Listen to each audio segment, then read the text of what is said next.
It is Friday, May the 13th. And you know what they say about Friday the 13th? Everyone dies, and everyone has indeed died in crypto, Keith, this week, right? You just made me kick myself, Andrew. I should have made the title this week, Friday the 13th, not Death on Two Legs. How did I miss that?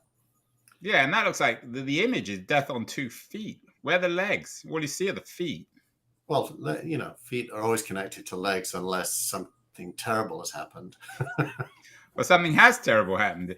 Is this the week that finally, I've been predicting it for a while, Keith, and we have it on tape, that crypto finally, that the Ponzi scheme has been exposed? I'd love to agree with you. I do agree with you that you've been predicting it for a long time, and we do have it on tape. That's true. And it is true that this week some really bad things happened in the world of crypto. To put it mildly.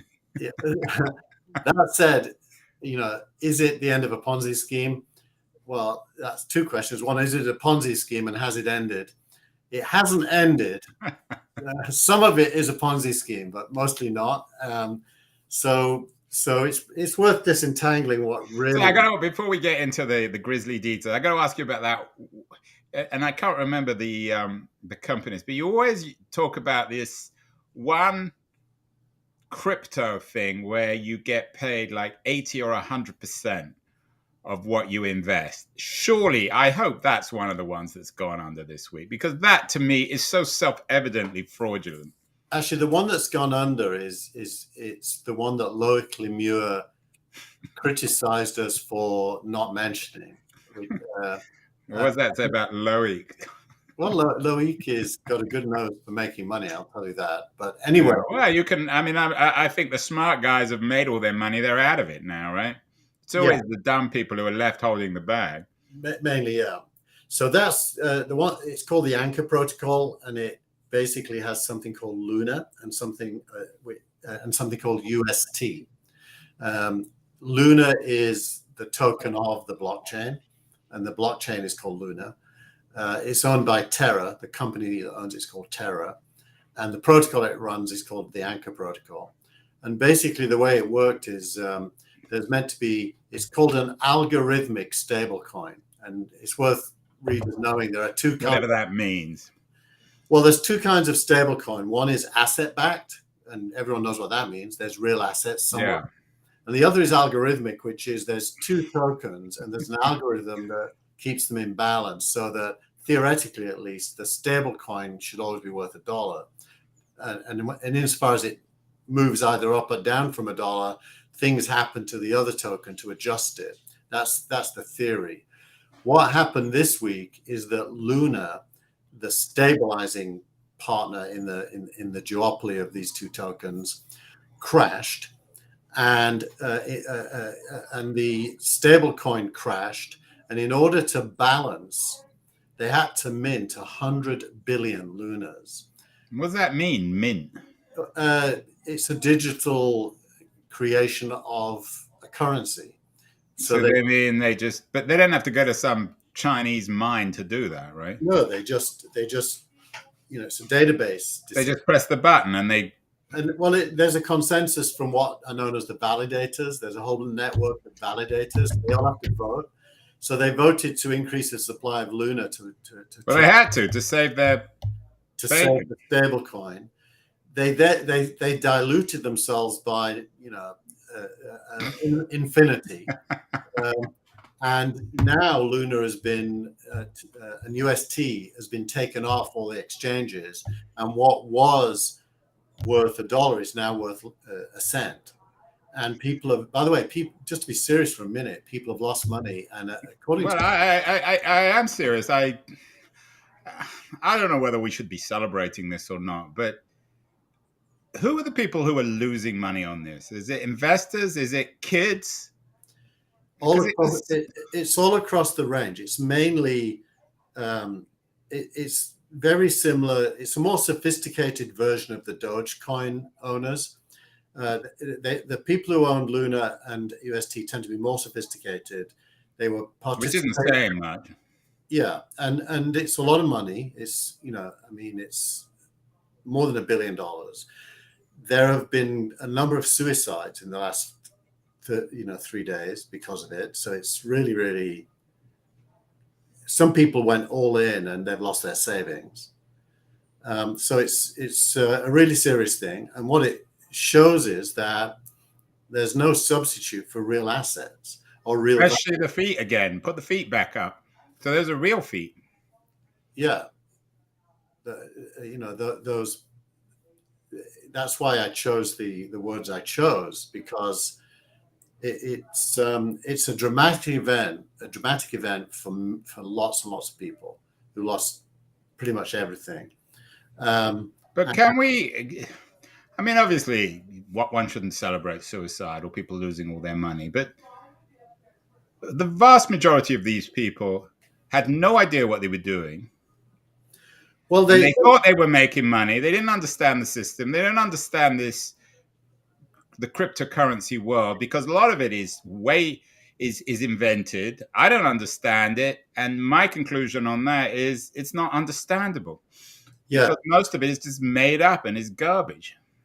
Well, or some of it, maybe not all of it, but yeah, some of it is just nonsensical sales hype designed to create these Ponzi schemes where people make large amounts of money and then jump out. I think you could say that that's the New York Post version of the story. The Wall Street Journal. Are you saying I'm the New York Post correspondent in Silicon Valley? Only in your headline catching phraseology. You go way deeper than that. So now we're going to go to the Wall Street Journal kind of level of the story. The Wall Street Journal level of the story, you would distinguish between organizations like BlockFi and those like it that offer, we've talked about it in the past, 8 or 9% interest on assets, and are basically sophisticated banks that have lending and borrowing. Not as sophisticated. They're offering 9% when most banks offer 0.1%. Well, they've found a way to vastly exceed. Yeah, they found a way. It's like, well, we found a way to get around the laws of physics. Yeah. Or to use another example, the difference between Circle's USDC stablecoin or Terra's USDT stablecoin and this Luna UST stablecoin. If we had 20 minutes, we could dive into the differences, why one is way more risky than the other. But they are. There's no wake-up call, Keith, for everybody. Firstly, for investors, especially inexperienced investors, to stop risking their money and perhaps even their lives in this. And secondly, forcing everyone who talks about it, journalists, regulators, entrepreneurs, to clean this space up, to make it more coherent and responsible, because this is the ultimate Wild West in speculation. Yeah, I mean, at best, even if it isn't a Ponzi scheme, it's nonetheless the Wild West. Yeah, I would say, and I'll become the New York Post. I think there's certainly blood on the hands of Terra, the company that did this, but I also think there's blood on the hands of the regulators in the US who have, meticulously avoided making rules in this space. They've stood back. They've allowed people to take steps. They've punished some people whilst leaving others untouched. And never, whether punishing or not, have they sought to understand what's happening and make rules around it. Facebook suffered from that when it tried to do Libra and ended up closing it down. Yeah, but if they had intervened, then you'd be the first person screaming about regulators killing innovation, blah blah blah. You can't have it both ways. Well, I wouldn't scream about rules. I do scream about trying to apply the rules of the securities world to crypto. I think crypto needs its own rules. And unfortunately, the SEC has no power outside of securities laws. Its whole job is to make and enforce securities laws. So making new policy often is not the SEC's job, it's the government's job. And the government hasn't actually done anything to do that. So the SEC is forced to use securities laws, which are a poor fit for what crypto is. So most smart crypto industry, stakeholders want regulation. They're almost begging for it. So they have clear rules. Right so now, the impact on the serious players, the heavy hitting players, the Andreessens of the world, or even the Mike Harringtons of the world, how are they responding? How much have they lost? One doesn't know is the real answer, but it is worth noting that in this week's newsletter, just to take the temperature, there's a great article by somebody who appears on this show a lot, Thomas Tungers. And Thomas writes 5 mid-year predictions for Web3, and none of his predictions involve meltdown. Prediction 1 is about consolidation within the industry. Prediction 2 is that money is going to pour into Web3.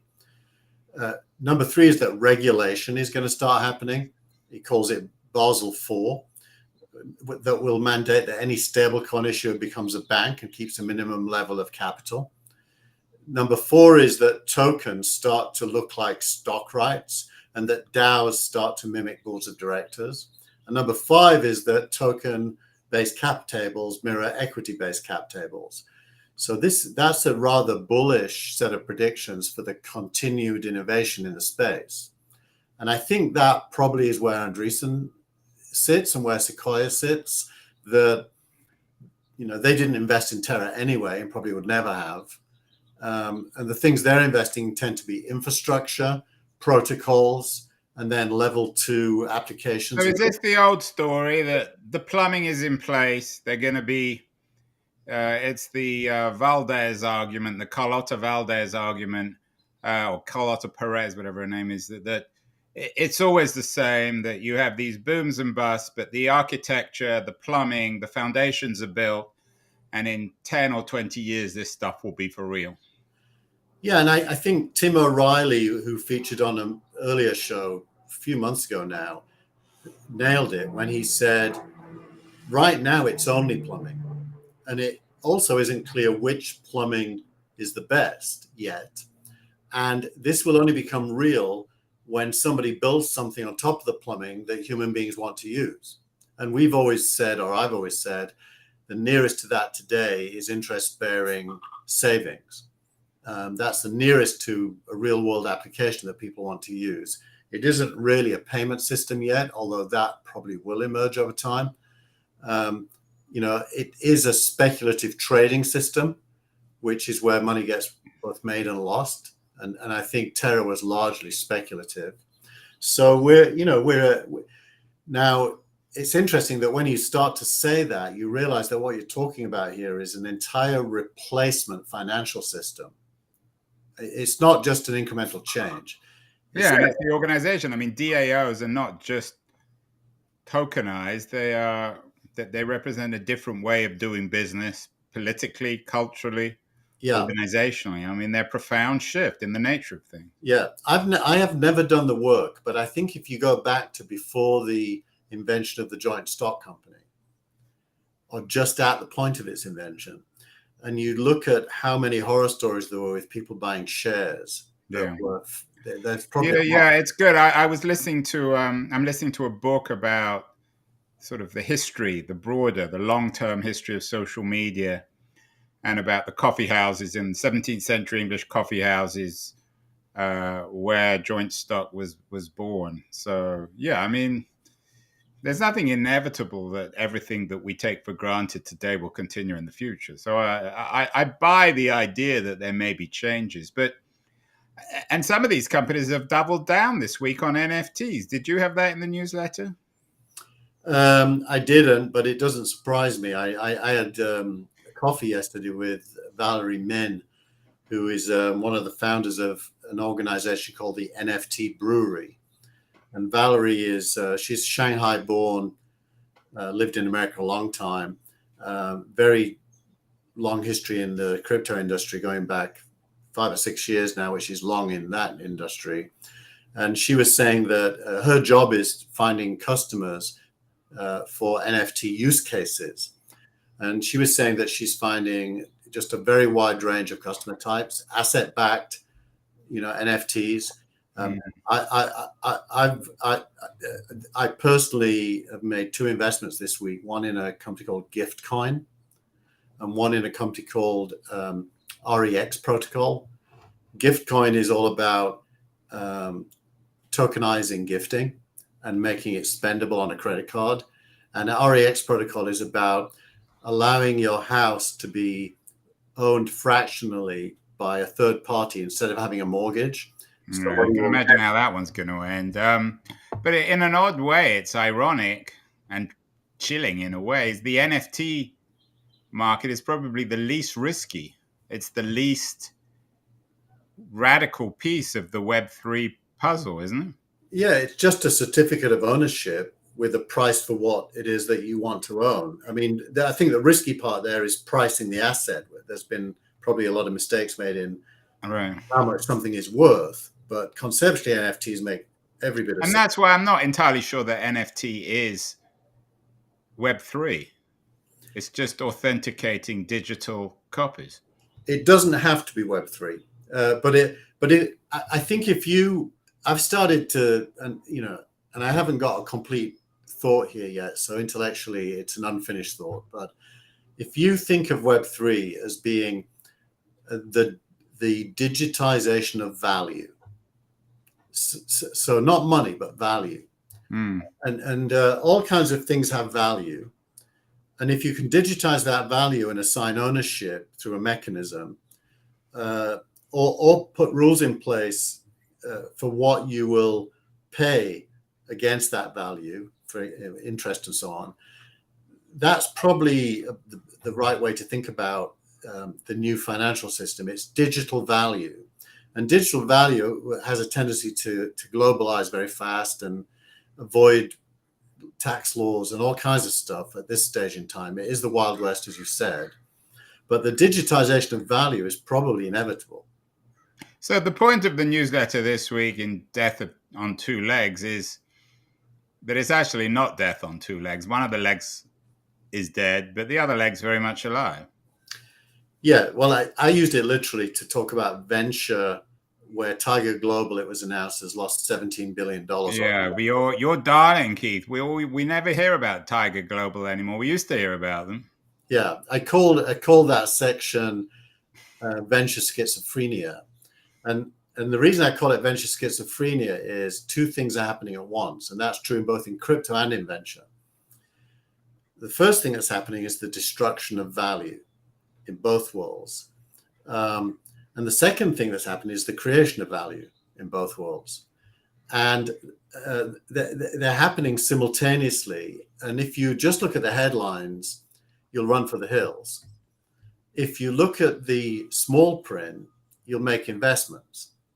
And obviously most people will run for the hills, but the smart money is making investments in things. So where should they be investing? In architecture, in plumbing?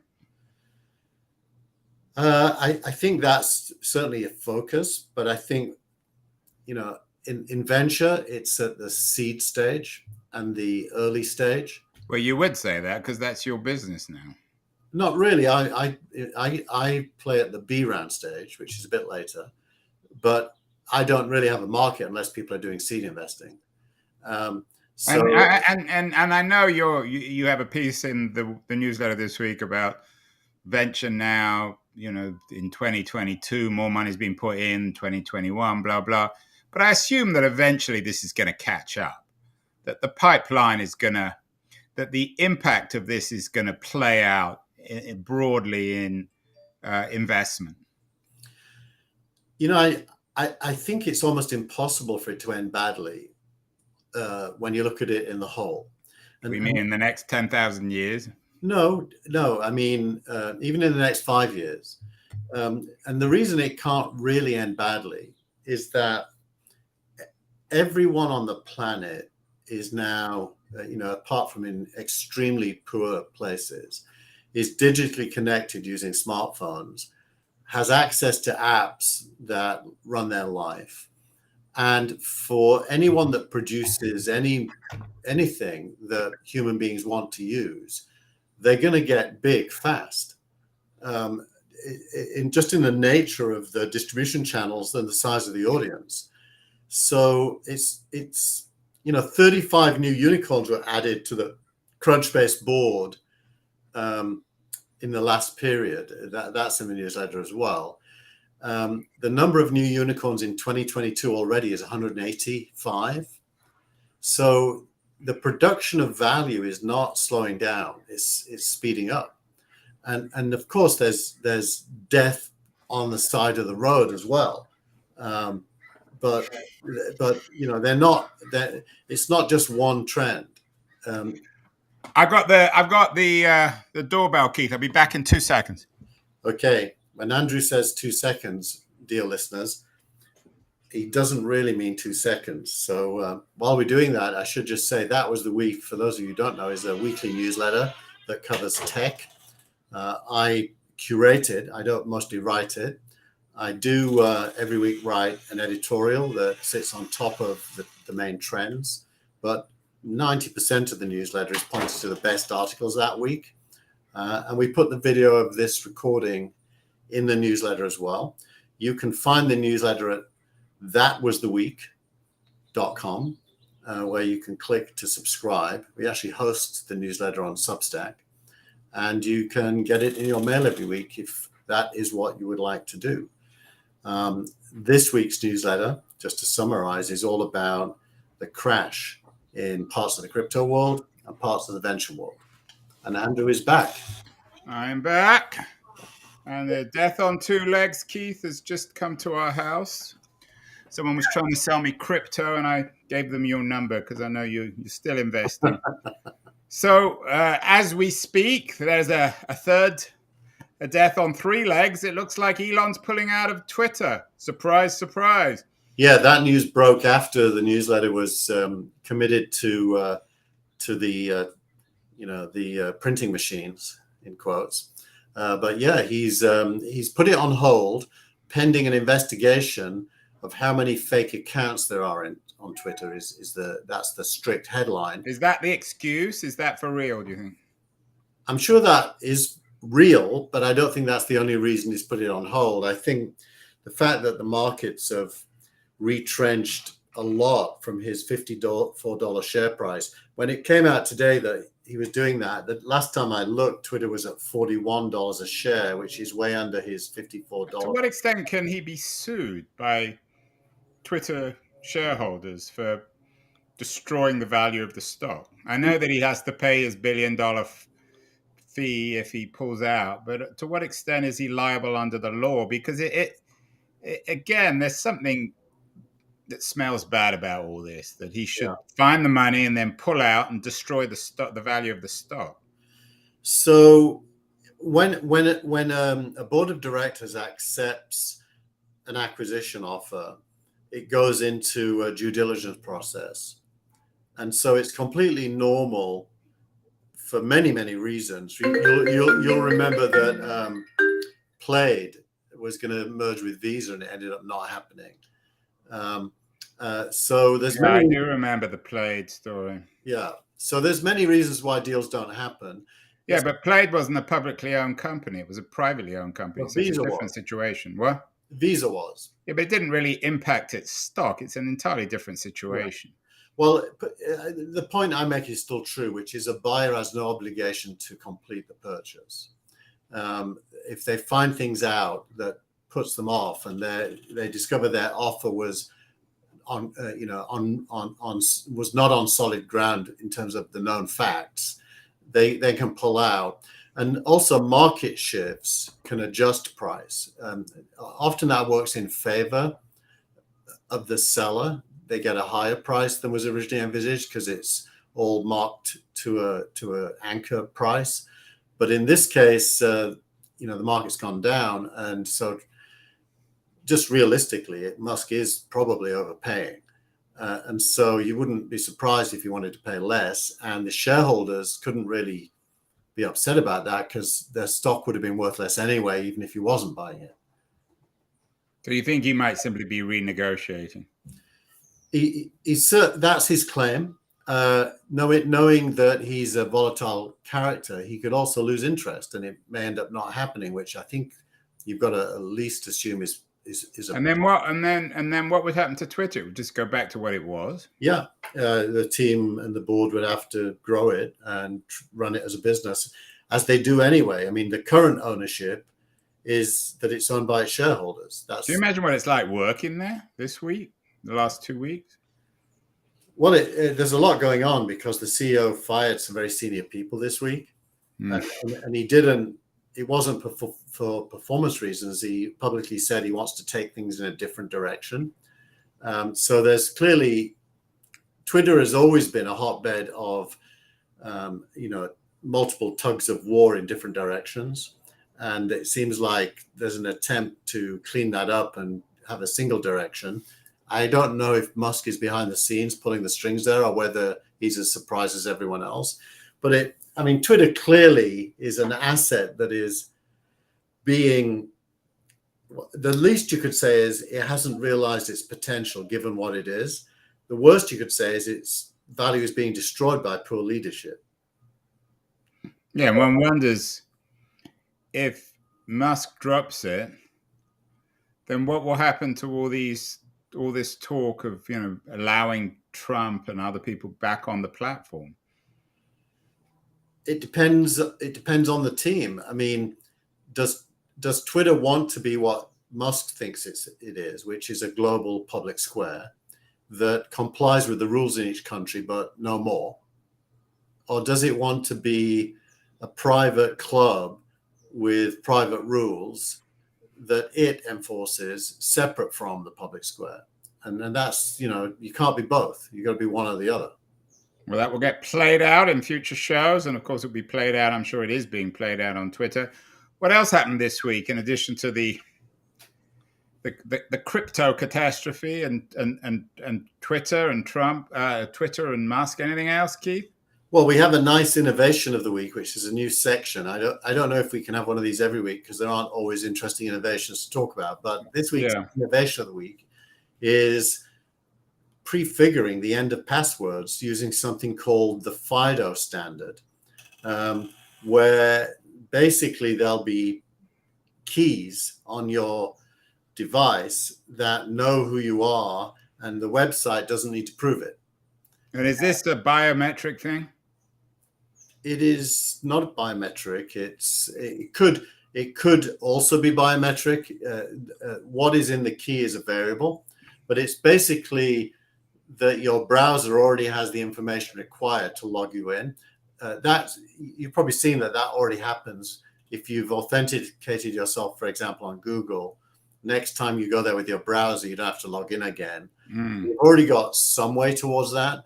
But the weak point of that is it does rely on you having put a password in initially. This is a way to present your credentials and never have to put a password in. The quote is, users will sign in through the same action they may take multiple times each day to unlock their devices, such as simple verification of a fingerprint or a face or a device pin. This new approach protects against phishing, and sign-in will be radically more secure when compared to passwords and legacy multi-factor technologies such as one-time passcodes sent over SMS. This is good news, and this is a joint Google, Microsoft, Apple initiative. Yeah, the FIDO standard is basically a group of companies. If you search for the FIDO standard with Google. So it's not a product, so no one owns FIDO. No, it's basically an alliance. So it's like an industry alliance. It's an industry alliance. A trade alliance. And does that mean everyone will be part of it? I mean, what about Amazon? They're missing from those big four. I don't know if they're missing or they just weren't included in the headline, but Google and Apple don't really agree about very much. So the fact that they and Microsoft are in it suggests that it probably will get widely embraced. Well, that's good news. Yeah. Even though there's death on 2 feet or 2 legs. What else, Keith? Anything else interesting this week? I've been able to keep up the essay of the week because there's been good essays. We don't need to talk about them because they cover the ground we've already covered. But Walter Frick has a great essay called The Best and Worst Case Scenarios for the Venture Capital Market. And David Sachs resurfaced an older article about what should a startup do when markets are crashing, how should they control their spending. And it's really, really good. So that brings us nicely to Startup of the Week. Yeah. What is Startup this week? Airbnb. Ooh. And this is Brian Chesky, who... Today, we're introducing the biggest change to Airbnb in a decade. The Airbnb 2022 summer release. So I won't play it, but basically they've redefined the entire website. And Bill Gurley nails it when he says that they're using curated taxonomies to create more avenues of discovery and more pathways for the user to navigate and find surprise. These choices inspire. Perhaps you start a trip you weren't even planning. Well done. So basically, they've done things like, homes with 4-poster beds, or they've done, 4-bedroom homes next to the ocean in Europe. So they basically started clustering, using metadata to cluster and to create and surface themes that were buried inside Airbnb previously. And I would imagine that's going to lead to a lot of growth in Airbnb because serendipity will start to kick in, and people who can afford it will start spending money on things they didn't even know they wanted to. It's just a sort of innovative search, essentially. It is. It's innovative search. And this should be their summer, like the travel companies, like the airline companies. I mean, this is going to be the summer that everybody travels. So that's good news. So there is some good news. Airbnb, the end of passwords. And finally, Keith, tweet of the week. Yeah, tweet of the week comes from PitchBook. We always talk about Crunchbase on this show, but let's talk about PitchBook.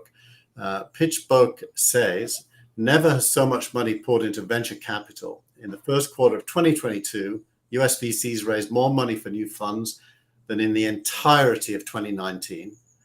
But those new funds didn't translate into more investments into startups. And that's linked to an article by Quartz, which is Where Will Venture Capitalists Look Next, which is a really, really good article. I thought Quartz went bust. Oh, did it? I don't know. Didn't track that. But this is the Walter Frick essay of the week that is part of the tweet of the week.